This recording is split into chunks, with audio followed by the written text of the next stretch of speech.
I am Aqua with WTI.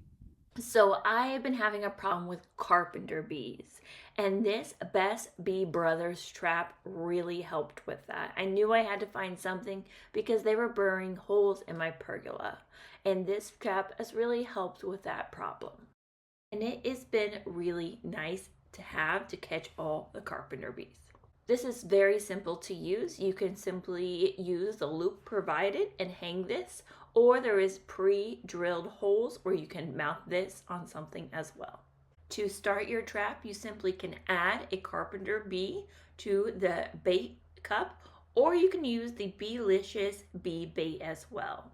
Then the bait cup just attaches inside the trap. And then you wait and catch your carpenter bees. It definitely did its job and collected my carpenter bees. I think this Best Bee Brothers trap really worked. It really helped me with my carpenter bee problem this summer. And if you're having problems with carpenter bees, definitely check this out. And I think you'll be very pleased. And that's my point of view.